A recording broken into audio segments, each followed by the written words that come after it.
রেমেলের তাণ্ডবে রাজ্যের বিদ্যুৎ পরিষেবা অনেকটাই বিপর্যস্ত, আগরতলা সহ সারা রাজ্যে। এর মধ্যে সারা রাজ্যে প্রাইমারি যে তথ্য এসছে, প্রাথমিক যে তথ্য এসছে, এতে দেখা যায় 686টা পোল ভেঙে গেছে, 234 কিলোমিটার লাইন বিদ্যুৎ ছিন্ন, তার ছিঁড়ে গেছে এবং 82টা ট্রান্সফরমার বিকল হয়ে গেছে। আমরা যুদ্ধকালীন পরিস্থিতিতে গতকাল এই রেমেলের তাণ্ডবের মধ্যেও বিদ্যুৎ দপ্তরের কর্মী, লাইনম্যান থেকে শুরু করে বা যারা ঠিকাদার সংস্থা সারা রাজ্যে, আমরা অনেকে বাড়িতে ছিলাম, কিন্তু তারা কিন্তু এই ঝড় তুফান উপেক্ষা করেও বিভিন্ন জায়গায় তাদের যাতে বিদ্যুৎ পরিষেবা ঠিক থাকতে পারে তার জন্য কাজ করে গেছেন। আমি তাদেরকে ধন্যবাদ জানাই। আমরা যে সংখ্যাটা আমি বললাম, এই অবস্থা, শুধু কয়েকটা পিকচার দেখছে, আমার কাছে হাজার হাজার পিকচার রয়েছে, হাজার হাজার পিকচার। এই অবস্থা দেখুন যে কিভাবে সম্পূর্ণ গাছ ভেঙে পড়েছে। আমরা এখানে বসে আগরতলা এখানে সচিবালয়ে বসে আমরা অনুমানই করতে পারবো না কি ধরনের তাণ্ডব হয়েছে। এটা হলো এই অবস্থা, এই দেখুন এই অবস্থা, ইনক্লুডিং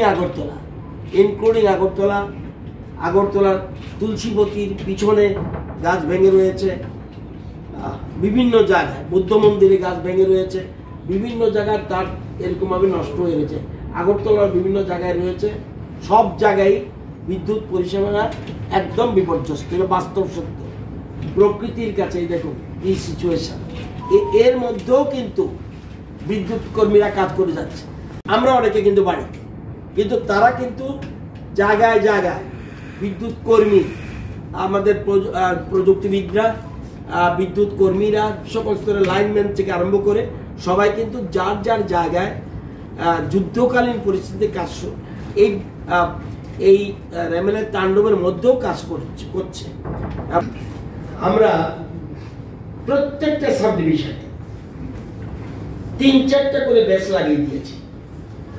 একটা ব্যাচের মধ্যে 4-5 জন করে লোক রয়েছে, ঠিকাদারি সংস্থা যত সবটাই লাগিয়ে দিয়েছি।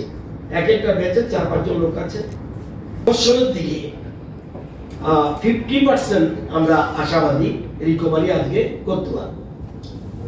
এই যে বলছি পোল ভেঙে গেছে, তার ছিঁড়ে গেছে, পাবলিকের সহযোগিতা দরকার। আপনি রাস্তা ব্লক করবেন, কি হবে? মানুষের দুর্ভোগ বাড়বে। এই বিদ্যুৎ কর্মী কিন্তু বাইরে কেউ নয়, 2-1 জন বাইরে থাকতে পারে সারা রাজ্যে, সবকিছু স্থানীয়। এই যে সাবরুমে যে আমাদের বিদ্যুতের ফিটকো স্টাফ কোথাকার, সব লোকাল, সব লোকাল। আপনি কাকে মারবেন? কাকে তালা লাগাবেন?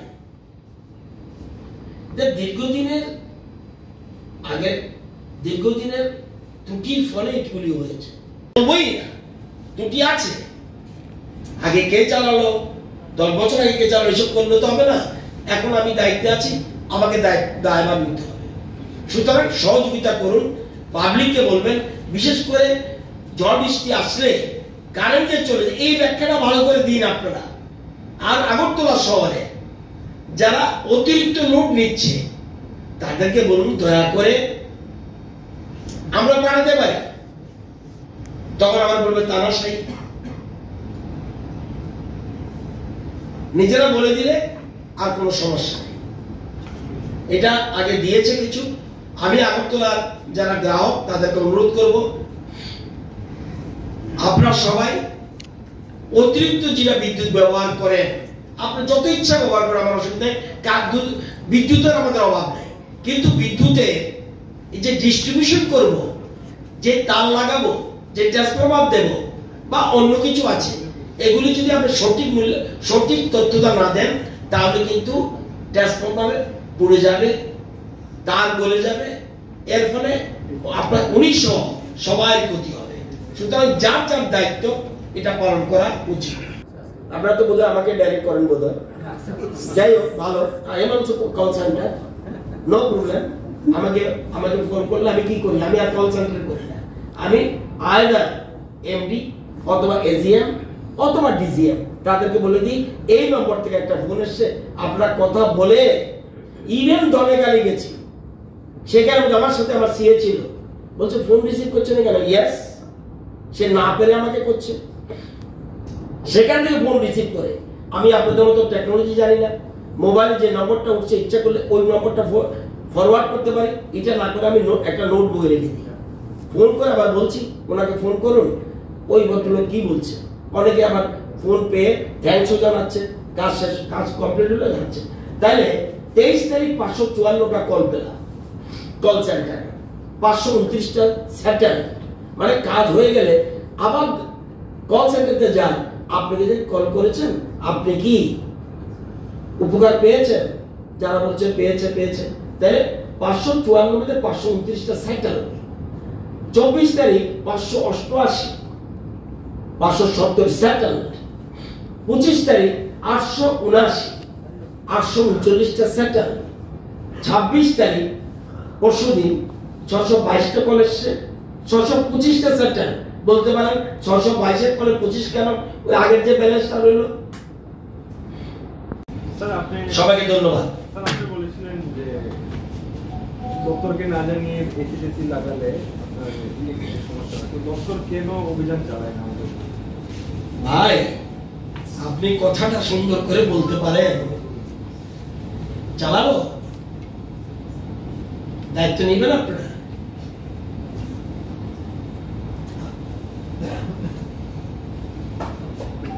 কাজটা সোজা না, তবু চালানোর জন্য আমরা নোটিশ দিচ্ছি, অলরেডি নোটিশ তৈরি করে ফেলেছি। প্রসিডিউরটা কি এটা একটু বলে দিলে? বলছি, আমরা এরকম একটা নোটিশ সাথে চাইছি, এটা না ছাড়িয়ে দাও, আমরা রেডি করেছি, আমরা এরকম একটা দিচ্ছি। বর্তমানে আগরতলা ইলেকট্রিক, আমরা শুধু আগরতলার জন্য বিশেষ করে প্রথম দিচ্ছি, কারণ লোডটা বেশি এখানে। বর্তমানে আগরতলা ইলেকট্রিক্যাল সার্কেল 1 এর বিদ্যুৎ ভোক্তার সংখ্যা 1,66,000। এর উপর যার প্রতিটি বাড়িতে দৈনন্দিন বিদ্যুতের চাহিদা বেড়েই চলছে। অধিকাংশ ভোক্তারা বিদ্যুৎ নিগমের অনুমতি ছাড়া অনুমোদিত বৈদ্যুতিক লোডের অতিরিক্ত বিদ্যুৎ ব্যবহার করে চলছে। এই সময় দেশ তথা রাজ্য জুড়ে তীব্র দাবদাহ বেড়ে যাওয়ার কারণে বিদ্যুতের চাহিদা স্বাভাবিকের থেকে অনেক বেশি বেড়ে গেছে। তো খবরটা না জানলে কিন্তু বিদ্যুৎ দপ্তর কিছু করতে পারবে না। আর বিদ্যুৎ দপ্তর খবর জানলেও, যেমন ঝড় তুফান শুরু হলো, লাইনটা কেটে দেওয়া, না লাইনটা আমরা বলছি হ্যাঁ কেটে দিয়েছি ইচ্ছা করে, আমি তারটা ছিঁড়লো, একটা লোক মারা গেল, আমি ওই গ্রাহকের শুধু বেনিফিট দেখলে হবে না, আমার রাজ্যের মানুষের প্রাণের কথা আগে সবচেয়ে প্রায়োরিটি দিচ্ছে মানুষের প্রাণ। এটা কে কোন ভাবে দেখবে আই ডোন্ট নো। আমি আগে যারা বিদ্যুৎ তাদের কাছে কি তথ্য আছে আমি দপ্তরের ভিতরে ঢুকে রেখেছি, তাতে বুঝতে পেরেছি যে আমার একটা ডাউট ছিল, আরে ঝড় তুফান আসলে কাল চলে যায়, কিন্তু এখন দপ্তর চালাচ্ছে, আমি বুঝতে পারছি ঝড় তুফান আসলে ইচ্ছা করে লাইনটা ডিসকানেক্ট করা হয় যাতে মানুষের কোনো ক্ষতি না হয়, আবার পরিস্থিতি দেখে তারপর লাইনটা উঠিয়ে দেয়। কিন্তু এটাও কিন্তু রিস্ক, কারণ যদি সবটা জায়গায় খবর না জানা যায় তাহলে কিন্তু সমস্যা থাকবে। তো এই জানার জন্য, এবং যেটা বলছে যে ক্ষতি হয়েছে, প্রাথমিক দৃষ্টিতে আমাদের প্রায় 2.5 কোটি টাকার মতো 2,50,00,000 মতো ক্ষতি হয়েছে। আরো খবর আসবে, কিন্তু প্রাইমারি তদন্তে যেটা আমরা দেখছি। আপনারা মনে রাখবেন এইবার কিন্তু প্রচুর গরম। প্রচুর গরমটা কি? অন্যান্য বছর গরম কোন মাসে আসে? অন্যান্য বছর জুন মাসে। জুন মাসে গত বছর গরম কি ছিল? মেগাওয়াট কতটুকু কারেন্ট দরকার ছিল? 362 মেগাওয়াট দরকার ছিল। এবার কিন্তু মে মাসেই 360.70। প্রচুর চিত্রটা, অর্থাৎ আমরা সবসময় দেখছি, যেমন আমরা মে মাসে যদি দেখি 21-22 ছিল 360, 22-23 ছিল 303 মেগাওয়াট, 23-24 ছিল 344, এবার কিন্তু 360। মানে বিদ্যুতের চাহিদা শুধুমাত্র মে মাসেই। গরম প্রকৃতির সাথে আমি যুদ্ধ করে কিভাবে পারবো? এবং এই যে কারেন্ট, এই যে বিদ্যুৎ, মানে এই যে বিদ্যুতের চাহিদা বাড়লো, অত্যধিক গরম, এবং এটা বিশেষ করে আমাদের আগরতলা পেরিফেরি, যেটাকে যদি আমরা বলি আগরতলা পেরিফেরি বলতে electrical division 1, division 2 and capital complex, এই তিনটা যদি ধরি 1,66,000 ভোক্তা আছে। আমাদের যা কারেন্ট ত্রিপুরাতে লাগে, আজকে আমাদের কারেন্ট লাগে, কত লাগে? আমাদের কারেন্ট লাগে 125-এর মতো শুধু আগরতলা লাগে। 360 মেগাওয়াট দরকার আমাদের শুধু আগরতলাতে লাগে। 3 ভাগে প্রায় 1 ভাগ, 124.46 শুধু আগরতলাতে 360-এর মধ্যে। এই যে বিদ্যুৎটা লাগে কেন? অত্যধিক গরম। অত্যধিক গরম হলে তাহলে আমি এসি লাগাবো। এসি লাগানোর জন্য আমার কোনো, আমি কাউকে দোষ দিচ্ছি না, এসি লাগাবেই। তাইলে অনুমোদিত একটা, প্রত্যেক বাড়িতে অনুমোদিত একটা লোড আছে, অনুমোদিত।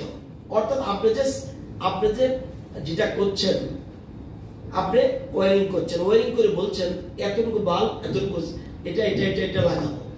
এরপরে যে আপনি লাগাচ্ছেন আর বলছেন না, কিন্তু আমাকে আর দপ্তরকে বলছেন, আপনি একটার জায়গায় 3টা এসি মেশিন লাগিয়ে দিচ্ছেন, ফ্রিজ লাগিয়ে দিচ্ছেন, কিন্তু দপ্তরকে জানাচ্ছেন না। না জানালে কি হচ্ছে? তাহলে বৈদ্যুতিক যন্ত্রাংশগুলি, ট্রান্সফরমার, পরিবাহী তার চাপ বেড়ে যাচ্ছে, এবং যার ফলস্বরূপ ট্রান্সফরমার বিকল হয়ে যায়, লাক্স থিম্বল গলে যায়, এবং যে তার লাগায় উচ্চ পরিবাহী, নিম্ন পরিবাহী, জাম্পারিং পড়ে যায়, ফিউজ পড়ে যায়। আপনি কিন্তু বলছেন না। এবং আমরা যদি প্রত্যেক বাড়িতে যেতে হয়, যে আগরতলা শহরে তুমি যে এতটুকু লোড দেওয়ার কথা, তুমি তো আপনি লাগান না, 3টা এসি লাগান, কে না করে, কিন্তু দপ্তরকে জানালে ওই জায়গার ট্রান্সফরমারের পাওয়ার বাড়িয়ে দেবে, তারের পাওয়ার বাড়িয়ে দেবে, তার আরো শক্তিশালী করবে, এবং লাক্স সিম্বল এগুলি ঠিকভাবে লাগানো হবে। এইটা করছে না। এর কারণে কিন্তু মাঝে মাঝে দেখেন এই যে দেখবেন শর্ট, কি ভোল্টেজ না, লো ভোল্টেজ, কথা কারেন্ট চলে যাচ্ছে, আবার আসছে, কারেন্ট চলে যাচ্ছে, আবার এই যে ফ্লাকচুয়েট এগুলি হচ্ছে, এগুলি কিন্তু কেউ জানাচ্ছেন না, বিশেষ স্পেশালি আগরতলাতে। কারণ আগরতলাতে বেশি লোড, এবং এসি মেশিন লাগাচ্ছেন, কিন্তু দপ্তর জানে না। না জানালে ওই যে বৈধ গ্রাহকরা, তাদের ক্ষতি হচ্ছে। আমরা যখন দেখবো এই ট্রান্সফরমার এখানে এতগুলি লোড লাগবে, তাহলে দপ্তর ওই পরিমাণে ট্রান্সফরমারের পাওয়ার বাড়িয়ে দেবে, তার শক্তিশালী তার দেবে, এবং ওইগুলি যুক্ত করবে। এগুলি করছে না। কি কথা প্রশ্ন উঠবে? ট্রান্সফরমার ইচ্ছা করলে তো আমরা ট্রান্সফরমার বলতে 3টা জায়গায় থাকি, উদয়পুর, আগরতলা, আমবাসা, এই 3টা। তার ধর্মনগর এখানে যেতে হবে, সেই জন্য। এবং এটা প্রাইমারি রিপোর্ট আরো আসতে পারে। আমরা দপ্তর ইজ ক্রিটিক্যাল, এটা অস্বীকার করার কোনো সুবিধা নেই। কঠিন কাজ, তারপরেও কঠিনকে বইতে হবে। আমাদের সরকার মানুষের কাছে দায়বদ্ধ, করতে হবে। আপনি যতই ক্রিটিসিজম করুন, আমাদের কাজ আমরা করব। স্যার কোন ডিস্ট্রিক্ট সবচেয়ে বেশি ক্ষয়ক্ষতি হয়েছে, কোন ডিস্ট্রিক্টটা একটু?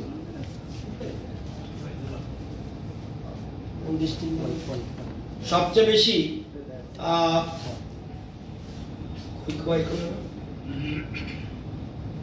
হ্যাঁ, খোয়াইতে পোল ভেঙেছে, পোল মানে ইলেকট্রিক পোল 49 আর 11 কিলোমিটার তার ছেড়ে হয়েছে।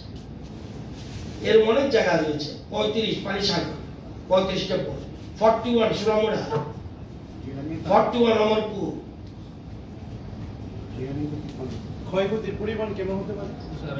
ক্ষয়ক্ষতির পরিমাণ বললাম তো, আপাতত এটা বাড়বে, এটা বাড়বে। কমেছে মানে আমরা একটু রেস্ট্রিক্ট করছি, কারণ আমাদের তো অনেক সময় আছে, এখন এই যে 360 মেগাওয়াট যেটা বললেন, এই সময় তো কিছু কিছু সময় আমাদের এক্সচেঞ্জ থেকে 10 টাকা 12 টাকা পাওয়ার কিনতে হয়, করে আমাকে এই পাওয়ার শর্টেজটা ম্যাচ করতে হয়। এবং আমি যদি পাওয়ারের পয়সাই না পাই, আমি তাহলে ওদের জন্য এক্সট্রা পাওয়ারটা কিনবো কেন? তখন আমরা রেস্ট্রিক্ট করে দিই। আমরা আমাদের নিজেদের গ্রাহকদের আগে দেখি যেন আমাদের নিজেদের গ্রাহকদের কোনো ক্রাইসিস না হয়, তারপরে আমরা ওদের দেবো। সেই পার্সপেক্টিভে আমাদের কিছুটা একটু লোড কম যাচ্ছে এখন। কত যাচ্ছে স্যার এখন? এই ধরুন হাইয়েস্ট আমরা 100-110 মেগাওয়াট পর্যন্ত যাচ্ছে এখন। ওই 90 ভ্যারি করছে, 90 এর মধ্যে চলছে, 90 থেকে 100 এর মধ্যে চলছে সবসময় এখন চলছে। কিন্তু আগের বছর পর্যন্ত দিয়েছি, কিন্তু আমাদের রিকোয়ারমেন্টটা ওরা কিছুতেই ফুলফিল করতে পারছে না বলে আমরা রেস্ট্রিক্ট করতে বাধ্য হচ্ছি কিছুটা হলো। কিন্তু পাওয়ার দেওয়া চলছে, এমন কারণ আমরা কোনো পাওয়ার বন্ধ করিনি। রাখবেন, রুকিয়ার থেকে 100% পাই আমরা, বড়মুড়ার থেকে আমরা 75% পাই, গোমতীর থেকে 100% পাই, মনারচক থেকে 100% পাই, পালনাটাল থেকে 27% পাই, রামচন্দ্রতে 17%।